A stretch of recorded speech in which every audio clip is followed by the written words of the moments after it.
Braddock's boot connected with the side of Yuen's rifle case before she even had a chance to set it down properly. The case spun across the concrete floor of the armory, the latch catching on a drainage grate and popping open. Her cleaning kit scattering in 4 directions at once. A bore brush rolled under a workbench. A bottle of CLP skidded into the wall. Braddock didn't look at the mess. He was already walking away. "Wrong side of the armory," he said, loud enough for the other men to hear. "Gear stays in its lane." The others heard it. That was the point. Yuen crouched and collected her kit without a word. She took her time. She replaced each piece in its foam slot with the same deliberate care she always used, not because she was slow, but because she knew that a man who needed an audience would keep watching until he got a reaction. She didn't give him one. She had learned years ago that reactions were currency, and she intended to be very careful about how she spent hers. Staff Sergeant Linnea Yuen had arrived at Fort Pickett 3 weeks earlier, with orders that nobody on the base had been expecting, and at least 2 people had openly challenged. She was 29. She had come out of 1st Battalion, 75th Ranger Regiment, and before that, a combat deployment to eastern Syria, where she had logged 41 confirmed long-range engagements over a 7-month period. The Army's internal review had described her performance as, and this was a direct quote, anomalous relative to peer group. What they meant was that she shot better than almost anyone they had on record. What some of the men at Pickett meant, when they said it under their breath, was something closer to impossible, and they didn't mean it as a compliment. She had been assigned to the Joint Precision Fires Assessment Program, which was the Army's polite way of saying they were trying to figure out what to do with someone whose skills didn't fit neatly into existing doctrine. GPFA pulled from multiple branches and multiple specialties. It was supposed to be collaborative. In practice, it was a small concrete building with inadequate ventilation and 12 people who had all been the best at something before they ended up in a room together, which meant that at least half of them spent most of their energy reminding everyone else of that fact. Braddock was one of those people. Master Sergeant Terrence Braddock, 8 years in Special Forces, 2 combat tours, and the absolute certainty of a man who had never once been wrong about his own judgment. He wasn't a bad soldier. That was the complicated part. He was genuinely skilled, and his skill had insulated him from ever having to question the assumptions that sat underneath it. He had decided on Yuen's 2nd day that she was a quota. Not a soldier, a quota. He hadn't said it to her face. He said it where she could hear it, which was worse in a way she had come to understand was intentional. Direct confrontation could be addressed. Ambient dismissal was harder to fight. You couldn't file a report on a tone of voice. You couldn't challenge the way a room went slightly quieter when you walked in, or the way a conversation shifted without actually stopping. Yuen understood the game. She had been playing versions of it since she was 22 years old and walked into her first Ranger assessment. She didn't like it, but understanding something and liking it were not the same requirement. The JPFA program ran its first joint field exercise in the 3rd week of October, a week after her arrival. The exercise was designed to test coordinated long-range target acquisition under time pressure and environmental stress. 3 teams, each with a primary shooter and a spotter, working from 3 separate elevated positions on a 1,200-acre range north of the installation. Targets were randomized, time windows were narrow, and the scoring system was cumulative. Every miss subtracted, every delay cost you. Braddock was the primary on Team 1. He had been on the program for 4 months, knew the range, knew the evaluation system, and had spent the better part of those 4 months making sure everyone on the program knew he knew those things. Team 3 needed a primary. Yuen got the slot. Her spotter was a quiet sergeant first class named Falk, who had come out of the 160th SOAR and had the particular stillness of someone who had spent years in close proximity to noise and learned to exist apart from it. He had not asked Yuen about her record on their first meeting. He had asked her how she preferred to call wind. She had told him. He had nodded. That had been the entire conversation, and she had liked him immediately. The morning of the exercise was cold and overcast, which suited her. She had always found overcast conditions easier to read. Direct sunlight created mirage at distance. Overcast gave you a cleaner picture. The 3 teams staged at their insertion points at 00530. Braddock had made a point of looking at Yuen's rifle when she was checking her setup. She was running a custom-built precision bolt action in 300 Norma Magnum on an AI chassis, a setup she had spent 2 years and a significant portion of her own money putting together. It was not a standard issue anything. It was exactly what it needed to be. That a custom build? Braddock asked. Yes, she said. He looked at it for another moment with the particular expression of someone who has already decided their opinion and is looking for evidence to confirm it. Long-range bolt gun in a field exercise. Interesting choice. It works, she said. For a range, sure. He smiled the way people smile when they're not actually amused. Field conditions are a different thing. She didn't respond. Falk was already doing final checks on his equipment, and she turned to join him. Just saying, Braddock added, mostly to the men nearby, there's a difference between a range toy and a field weapon. One of the other men laughed, not loudly, just enough to confirm the observation had landed. Yuen continued her equipment check. She noted the wind at 0538, factored the temperature differential between the valley floor and her elevated position, and logged both in the small notebook she kept in her left chest pocket. Falk read the range card over her shoulder without comment. She had a practice she had developed during her first deployment, which was to treat every piece of environment information as something she was being paid to notice. Most shooters waited until they needed information to start collecting it. Yuen started collecting it the moment she arrived in a place. Wind direction, light angle, temperature gradient, the way sound traveled, the specific texture of the soil at her position, and what it told her about moisture content and ground stability. By the time most people were getting ready to engage, she had been building a picture for hours. The exercise began at 0600. 3 teams, 4-hour window, randomized target sequence, 700 to 1100 meters. Standard parameters. Team 1 had 3 misses in the first 40 minutes. Yuen heard the scoring broadcast over the common channel and did not react to this information, though she filed it. At the 800-meter mark, in her second engagement, the wind shifted. It shifted fast, the way wind did in the terrain north of Pickett, when a front was moving through the low ground. A shooter who hadn't been watching the environment for the past 90 minutes might have been caught by it. Yuen had felt the shift coming 14 minutes earlier, in the way the grass at the edge of the tree line began to move in a slightly different plane. She had already adjusted her correction before the gust arrived. The target went down cleanly. Falk said nothing. He made a small mark in his record. By the second hour, Team 2 had dropped to 7 confirmed. Team 1 was at 9. Yuen was at 11. The range officer's voice came over the channel with the update in a tone that did not editorialize. Numbers were numbers. The channel was quiet for a moment after the update in a way that had texture to it. By the third hour, conditions had deteriorated significantly. The overcast had thickened, and the light had gone flat and strange, the kind of flat light that made distance estimation difficult for shooters who relied on shadow and depth cue. Yuen had grown up hunting in Idaho with her father in exactly this kind of light. She had been doing her distance estimation by terrain feature and vegetation density since she was 15 years old. Flat light took away the shortcuts. It didn't take away the fundamentals.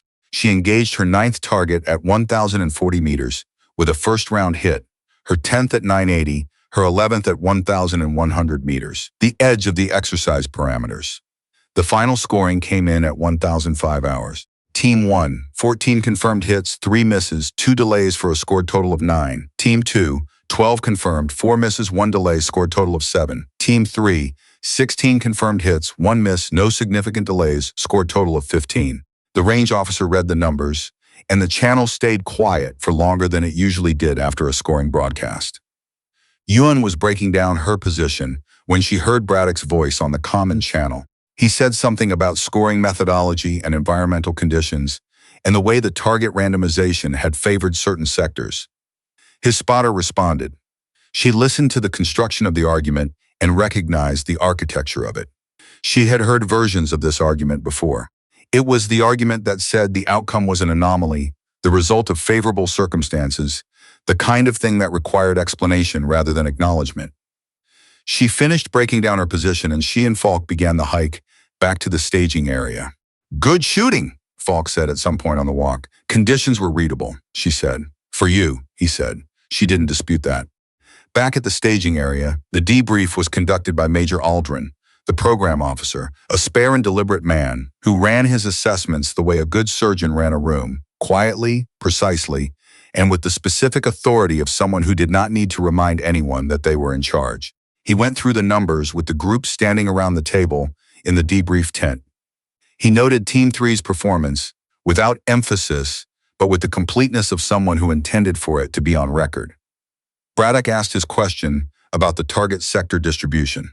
Aldrin listened to the entire question before responding. The distribution was random, Aldrin said. That's what random means, Sergeant. It means it wasn't arranged to favor anyone. He paused. What it also means is that it wasn't arranged to disadvantage anyone. Braddock said nothing after that. There was a man in the group named Kavanaugh who had come out of 2nd SFO Delta and who had, in the weeks Yuen had been on the program, been the most reliably quiet observer she had encountered. He didn't say much. He watched things carefully. After the debrief, walking back toward the barracks, he fell in step beside her. Your wind call on the 3rd hour, he said. How early were you reading the shift? About 14 minutes, she said. He nodded slowly. What was the tell? Tree-lined grass in the lower draw, she said. The movement plane shifted before the gusts were measurable. He was quiet for a moment. I've been watching that same draw for 4 months, he said. I didn't see that. It's subtle, she said. Took me a while to learn to look for it. He nodded again. There was no performance in the acknowledgement. It was simply a man who was good at his job, recognizing information that was better than his own and deciding to file it. She had a great deal of respect for that particular quality in a person. The second exercise was 5 weeks later. By then, several things had changed in the informal texture of the program. They were small changes, the kind that don't announce themselves. People sat differently at briefings. Questions got directed differently. When Yuen made an observation during a planning session, the silence after it was the silence of people considering what she had said rather than the silence of people waiting for her to finish. Braddock had not changed, but the room had changed around him, and he knew it. He came to her directly before the second exercise. It was the first time he had come to her directly for anything. He came to the equipment area where she was running her pre-exercise function checks, and he stood with his arms crossed, and he said, I've been watching your data from last month. She continued her check. Okay, she said. The wind read on hour 3, he said. Aldrin pulled the environmental log. You were reading it before the instruments registered it. Yes, she said. He was quiet for a moment. This was a different kind of quiet than the kind he usually deployed. How long have you been doing that, he said. Reading the environment that early. Since I was a kid, she said. My father hunted. He taught me to read light and wind, and I didn't know there was another way to do it until I got into formal marksmanship training, and they told me the instrument sequence. The instrument sequence is doctrine. I know, she said. Delact is a floor, not a ceiling. He looked at her for a moment. She had no way of knowing what was happening behind that expression, and she had learned over years of experience not to project onto it. People were entitled to their private recalibrations. I pushed back on the sector distribution in the debrief, he said. I know, she said. That was wrong, he said. She looked up from her equipment for the first time in the conversation. He wasn't looking away. I know what I said the first week, he added, about the rifle, the range toy comment. She waited. I was wrong about that too, he said. She held the moment for a beat. In her experience, this kind of admission was rare enough that it deserved acknowledgement. But she had also learned that the acknowledgement didn't need to be large. A small acknowledgement was more dignified for everyone. I appreciate that, she said. He nodded once. Then he turned and went back to his own equipment prep, and that was the end of it. She returned to her function check. It was not a transformation. He did not become her advocate overnight. People rarely changed that completely or that quickly, and she had long ago stopped expecting that from anyone. What he became was a man who had drawn a line in the right place between what he had assumed and what the evidence had shown him.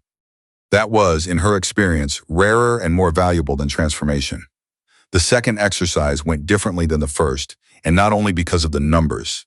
It went differently in the way people moved through it, the way information was shared between teams, the way the common channel was used. Falk noticed it. He said nothing about it, which was his way of confirming that he had noticed it. She finished the second exercise with a program record, 19 confirmed hits in a 4-hour window. The previous record had been Kavanaugh's, set 3 months before she arrived. He had shaken her hand afterward with the directness and sincerity of someone who genuinely respected the outcome more than they minded losing the record. Major Aldrin came to her office the following morning. He sat across from her desk with his hands folded and his posture very straight, and he told her that the program had submitted a recommendation to the Army Marksmanship Unit for a specialized instruction role, and that her name was on the recommendation with his personal endorsement. She had known something like this might be coming. She had not let herself think about it much, because expectation was its own kind of weight, and she had learned to carry only the weight she needed. "There's one other thing," Aldrin said. He opened a folder on his knee and slid a document across the desk.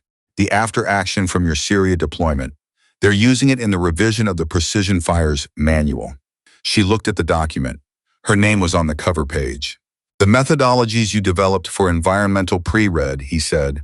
"Wind trending before instrument threshold. Light angle assessment for distance estimation in flat conditions. They're being formally documented. For training purposes." She thought about her father, who had taught her to read a ridgeline the way other fathers taught their children to read clocks. He had died 4 years ago, and she had come back from Syria to bury him. And there had been a specific grief in that trip that had nothing to do with the distance she had been carrying and everything to do with not having been able to tell him that the things he showed her in the Idaho hills had mattered in a way neither of them could have predicted. She didn't say that to Aldrin. Some things were not for offices and formal commendations. "Thank you, sir," she said. He nodded and stood and straightened his jacket. At the door, he paused. "The first week you were here," he said without turning around, "that business with the equipment in the armory, I was aware of it." She had not known that. "I was watching," he said, "to see what you would do." He paused. "You did the right thing." Then he left, and she sat alone in her office for a moment before returning to work. Outside the window, the range was visible in the middle distance, the low hills and the long sight lines, and the grass in the valley that moved in ways most people didn't think to look for. She had looked for it her whole life. She had just been waiting for the right place to use what she saw.